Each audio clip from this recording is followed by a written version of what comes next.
प्रभु शांतिनाथ का ये दरबार फिर दूसरी बार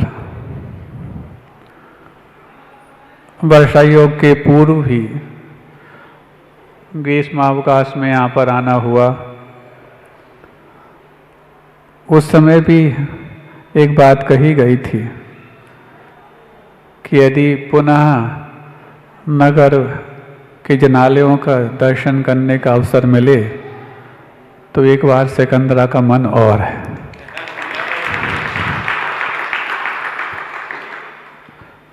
और योग की बात कि आगरा की सीमा का अंतिम जिनालय संभवतः सिकंदरा ही, और जिस ओर आगे बढ़ना है उसकी सीमा पर एक अंतिम द्वार के रूप में ये सिकंदरा का जिनालय है। 2-3 दिनों में कई कॉलोनीज और वहाँ के जिनालयों के दर्शन करने का अवसर आया। आगरा में वैसे भी 4-5 चीज़ें ही प्रसिद्ध हैं। एक ताज है, तो एक सिकंदरा है, तो कोई फतेहपुर सीकरी है, तो सारे मुगल काल से संबंध रखते हैं। लेकिन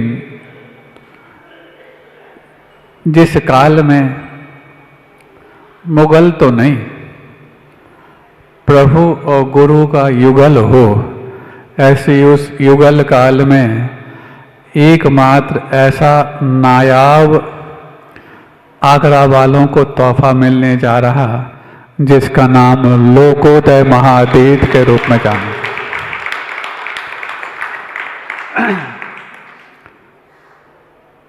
पूज्यवर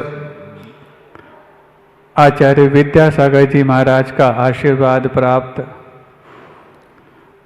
और पूज्य समय सागर जी महाराज का भी आशीर्वाद, साथ ही साथ जिनका विशेष मार्गदर्शन और निर्देशन मुनि पुंगव निर्यापक श्रवण सुधा सागर जी महाराज का, इसमें आप लोगों के सोई हुई उस चेतना को जगाने का पुरुषार्थ। अभी तक आगरा वाले सिर्फ पूर्वजों ने अथवा दूसरों ने जो बना दिया उसी विरासत को अपने जीवन में फक्र के रूप में महसूस कर रहे थे, लेकिन कभी फिक्र नहीं की कि उस समय जब संसाधन कम थे, उस समय जब इतने बड़े बड़े कीर्तिमान आगरा ने स्थापित कर दिए, अब तो संसाधन भी बहुत हैं, साधन भी बहुत हैं और धन भी बहुत है। अब अभी तक हम उस मन को तैयार क्यों नहीं कर पाए थे जो आगे की पीढ़ियों के लिए इस पीढ़ी को भी नाच करने के लिए कारण बने। हम नाच करने लायक तो बने पूर्वजों पर, लेकिन तुम्हारे वंशज तुम्हारे ऊपर नाच कर पाए, इसकी कौन सी तुमने तैयारी की थी? और इस तैयारी को रूपक प्रदान करने का श्रेय यदि किसी को जाता है तो वो गुरुओं को ही जाता। पूर्व में इस आगरा वालों को पूज्य गुरुदेव के आशीर्वाद से 2-3 चातुर्मास कराने का अवसर आया। पहले पूज्यवर प्रणम्य सागर जी महाराज, साथ ही साथ पूज्यवर वीर सागर जी महाराज, जो एक साथ एक ही नगर में 2 स्थानों को पल्लवित तो पुष्पित करते रहे चातुर्मास के रूप में। यूँ तो बीच में अवसर और भी आए, पूज्यवर अजित सागर जी महाराज का भी सानिध्य मिला। उसके पूर्व में पूज्यवर प्रमाण सागर जी महाराज, और उसके पहले क्षमा सागर जी और सुधा सागर जी महाराज। ऐसे बेशकीमती तोहफे आपको गुरुदेव ने दिए, और अंतिम चातुर्मास साक्षात गुरुदेव के आशीर्वाद का आपको मिला तो 2023 में मुनि पुंगव सुधा सागर जी महाराज। हालांकि इस बार का जो भी चातुर्मास है वो साक्षात भी है और प्रत्यक्ष और परोक्ष दोनों है। पहले धरती के देवता के रूप में उनका आशीर्वाद साक्षात आता था, अब धरती के साथ साथ स्वर्ग के देवता और ब्रह्मांड के देवता के रूप में उनका साक्षात आशीर्वाद आता है।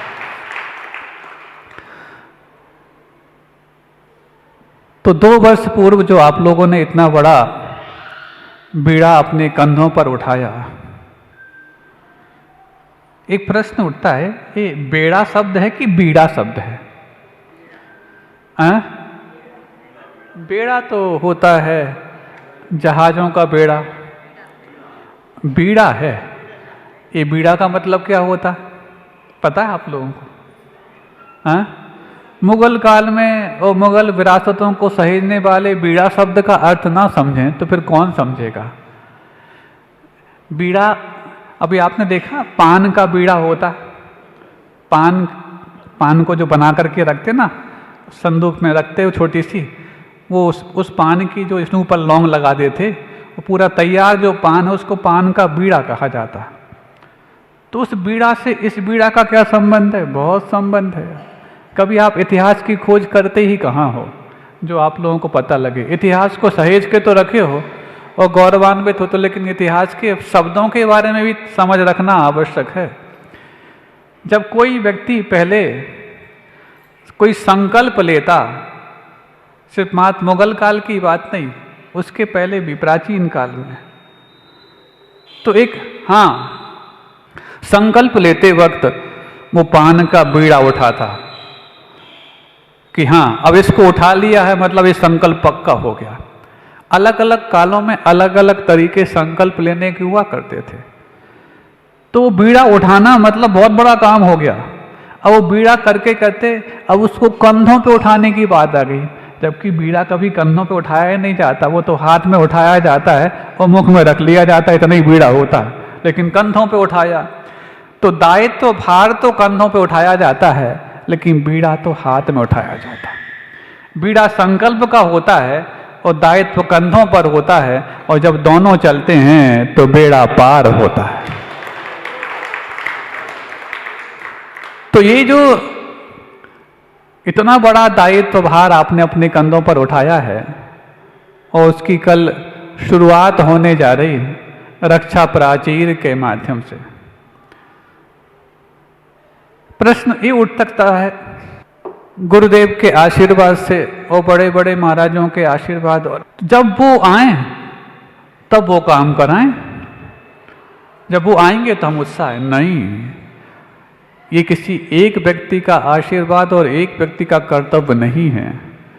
जिन्होंने भी जिन शासन की महिमा को अपने जीवन में समझा है, उसको इस परंपरा को जो पंचम काल के अंत तक, जो 21,000 वर्ष के अंत तक चलने वाली है, उसको यदि प्रवाहित करना है तो जिस भी भूमिका में हम सब हैं, उस सब भूमिका के तहत ही हम अपना योगदान, चाहे वो धन के रूप में हो, चाहे वो मन के रूप में हो, चाहे वो तन के रूप में हो, या फिर चेतन के रूप में हो, हमें देने का अवश्य प्रयास करना।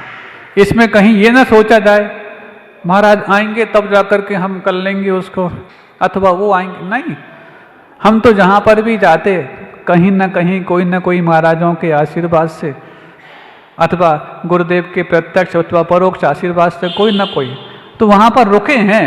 तो वहाँ पर अपना योगदान यदि हम दे सकते हैं तो समझना तुम्हारी जिन शासन के प्रति भक्ति है, और तुम्हारे मन में ये आ गया भाव कि नहीं वो तो वो उनका है, वो तो उनका, तो फिर आप समझना ये भाव आना ही जिन शासन के प्रति आपका भेदभाव माना। कर्तव्य है, हम सबको ये कार्य करके दिखाना है। संकेत किसी का भी मिल गया हो, हमारे लिए प्रेरणा किसी की भी मिल गई हो, लेकिन कर्तव्य तो उन सबको भी निभाना है जिनको डायरेक्ट, इनडायरेक्ट अथवा एक्ट करने का मौका मिल गया है। सबको अपने संकल्प में।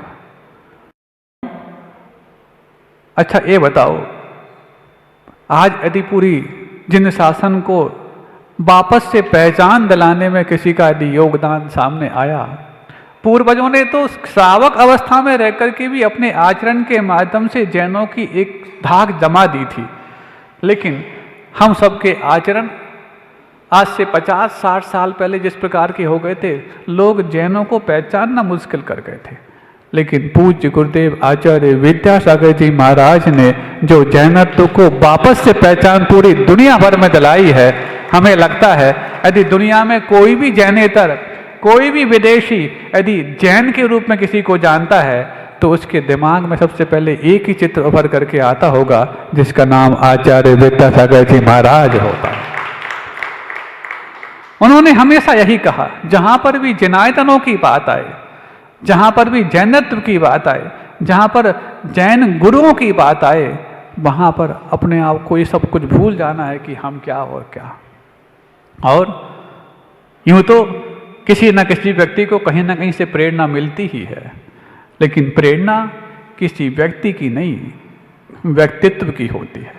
और व्यक्तित्व यदि हमारे जीवन में गुणों को दृष्टि रख करके जहन में उभर करके आया है तो बस गुणों के लिए सामने तरजीह देनी है और उसके माध्यम से हमें अपने कर्तव्यों का निर्वाह करते चले जाए। एक बार की बात, पूज्य गुरुदेव का जब चूंकि कई जगहों पर वर्षा योग हुआ, डोंगरगढ़ में जब वर्षा योग पहली बार होने वाला था, 2011 की बात है, और डोंगरगढ़ भी एक पर्यटन स्थल के साथ साथ धार्मिक स्थली भी है छत्तीसगढ़ की, क्योंकि वहाँ पर जितनी भी डोंगर का मतलब पहाड़ियाँ होती हैं, छोटी छोटी पहाड़ियाँ हैं, इतनी भी पहाड़ियाँ हैं शासन ने प्रायः सभी संप्रदायों के लिए अलॉट करके रखी हैं। एक बड़ी पहाड़ी तो बहुत पुराना उनका जो जैनेतरों का तीर्थ है उसके नाम से जानी जाती, जो भी डोंगरगढ़ गए होंगे देखा होगा उन्होंने। लेकिन बाकी जितनी भी पहाड़ियाँ हैं वो सब प्रायः सभी संप्रदायों के, सबके नाम पर है। जैनों की जहाँ तक बात आई तो जैनों के लिए सबसे अंत में मिल गई, उसी पर जो चंद्रगिरी तीर्थ है वो विकसित होने जा रहा। जब यहाँ पर इतने सारे जैनेतरों के तीर्थ हैं और जैन समाज जहाँ पर है नहीं, वहाँ तो 20 घर की समाज उस डोंगरगढ़ में, वो पूरे छत्तीसगढ़ में मुश्किल से 2500 दिगंबर जैनी होंगे परिवार, पूरे छत्तीसगढ़ प्रांत में। अब ऐसे में यदि जैनों के लिए, दिगंबर जैनों के लिए कोई अपना तीर्थ स्थापित करना ही है तो ऐसी जगह करें जहाँ पर अकेले वो ही दिखाई दें। वहाँ क्यों करना जहाँ पर अन्य जैनेतरों के इतने सारे तीर्थ ऑलरेडी पहले से हैं, वो सारी पहाड़ियों पर है। लेकिन गुरुदेव की बहुत व्यापक दृष्टि, जो हम नहीं समझ पाए वो गुरुदेव समझ करके और हम सबको प्रेरणा देते। बहुत व्यापक दृष्टि, वो यही कहते कि तुमने यदि जैनों के बीच में अपनी प्रभाव न कर ली तो कौन सी बड़ी बात है, तुमने अपने घर में अपने बेटे के गीत गा लिए तो कौन सी बड़ी बात है। बारात तो तब मानी जाती है जब बेटा तुम्हारे घर से निकले और दूल्हा निकासी करके जब जाए तब जाकर के निकलता है कि हाँ ये बारात है। नहीं तो चुपचाप आजकल तो कोर्ट में जाके साइन कर दो, विवाह हो गया। ये तो औपचारिकताएं मात्र होती है। ऐसी प्रभावना तुम्हारे घर में होती रहे, कौन सी बड़ी बात है। जैनेतरों के सामने हो, जिनको मार्ग नहीं मिला है उनके सामने तुम्हारी प्रभावना हो, तब तो प्रभावना अंग है। नहीं है तो हर व्यक्ति को अपना बेटा, चाहे वो काना भी क्यों ना हो, राजा बेटा ही लगता है। उनको जब लगे कि एक इनका भी है, तब तो जाकर के उन मार्ग से सन्मार्ग की तुलना उनको करने का मौका मिलेगा। नहीं है तो उनको भी अपना मार्ग सन्मार्ग लगता है, नहीं है तो उनको भी लगता है कि हम सच्चा धर्म पालन कर रहे हैं। लेकिन जब लगता है कि एक वो है जहाँ पर दुनिया राग रंग में डूबी है, रागी देवी देवताओं को ही अपना सब कुछ मान रही है, और एक है जो किसी को कुछ नहीं मानते, दुनिया उसको सब मानने तैयार खड़ी है। शुरुआत में तो हम लोग के मन में भी आता, कहाँ ये फालतू यहाँ पर समय खर्च होगा, धन खर्च होगा, कोई जानने वाला नहीं। लेकिन हमें लगता है उस डोंगरगढ़ तीर्थ के बारे में गुरुदेव ने अपना सर्वस्व इस हद तक समर्पित कर दिया कि अपने जीवन की साधना का तीर्थ जो अंतिम सल्लेखना मानी जाती है वो भी डोंगरगढ़ को प्रदान कर दिया। ऐसी ये भले ही आगरा कभी जैनों के नाम से नहीं जाना होता जाता होगा, जाना जाता है तुम्हारे पंडित बनारसी दास जी अथवा ताजगंज के मंदिर के, लेकिन वो तो पुराने हो गए। अब तो इस काल में तो गुरुओं के माध्यम से जन्नत तो जाना जाने वाला है। ऐसे में आगरा वालों के लिए जैनों ने कुछ भी नहीं दिया। ये सोच सिर्फ मात्र गुरुओं के मन में आ सकती है, साधुओं के मन में आ सकती है। नहीं, हमें अब फक्र नहीं करना, फिक्र करना है कि हजारों 500 वर्ष पहले जो लोगों ने काम करके दिखा दिए, हम सिर्फ मात्र कब तक उन पर फक्र करते रहेंगे। और वो सबकी अपनी एक सीमा है। 1500 साल चल गए और ज़्यादा 500,000 साल चल जाएंगे, उसके बाद क्या? जबकि ये पंचम काल तो 21,000 वर्ष के अंत तक चलने वाला है। तो तुम्हारे ऊपर कौन गौरव करेगा? तुम्हारे ऊपर कौन फक्र करेगा? तुम्हारे ऊपर कौन नाज करेगा? नाज तो वही करेगा जो आज कुछ काम करके दिखाएगा। इसीलिए इतनी बड़ी विरासत और वसीयत तुम्हारे नाम लिख दी। और तुम लोग को यदि लगता है कि ये तुम करने जा रहे हो, भूल में मत रहना। तुम्हें तो मात्र अपनी लाठी को लगाने का मौका दिया है। गोवर्धन तो श्री कृष्ण उठा के रखे हैं और सबको अपने छांव में सुरक्षा प्रदान कर रहे हैं। कम से कम हमारी लाठी मोटी हो चाहे पतली कैसी भी हो, लेकिन इतनी लंबी अवश्य हो ताकि उस गोवर्धन तक टिक सके, ताकि हमें फक्र बना सके कि इस गोवर्धन को उठाने में हमारा भी उतना ही योगदान है। लेकिन सच बताना, जिन ग्वालों ने उस गोवर्धन को उठाने में अपनी लाठी ऊपर की थी, क्या उस पूरे भार को उन ग्वालों की लाठी ने उठाया था क्या? नहीं, वो तो श्री कृष्ण के अंगुली में उठाए गए थे। ऐसी श्री कृष्ण ने ही अपने पूरे भार को उठा के रखा है। मात हमें अवसर दिया है कि तुम भी अपनी लाठी दिखा सको, ताकि तुम ये गौरव प्राप्त कर पाओ कि नहीं, हम भी इसको उठाने में उतने ही योगदान रखते हैं जितने की वो। गुरुओं की, साधुओं की दृष्टि बहुत बहुत बहुत विशाल हुआ करती है। हम अपनी जब दृष्टि से साधुओं को आंकने की कोशिश करते हैं, तब जाकर के अक्सर बहुत उनके प्रति अन्याय कर जाया करते हैं। उनकी दृष्टि से उनने हमें आंक लिया, कितना बड़ा न्याय हमारे साथ कर दिया। लेकिन जब हम छोटी कल्पना से उनको आंकने की कोशिश करते हैं, तो कभी भी जब तक तुम्हारी कल्पना व्यापक ना हो पाए, उनको नाप भी नहीं पाओगे, आंक भी नहीं पाओगे। और जब ठीक से आंक नहीं पाओगे तो उनके प्रति न्याय भी नहीं कर पाओगे।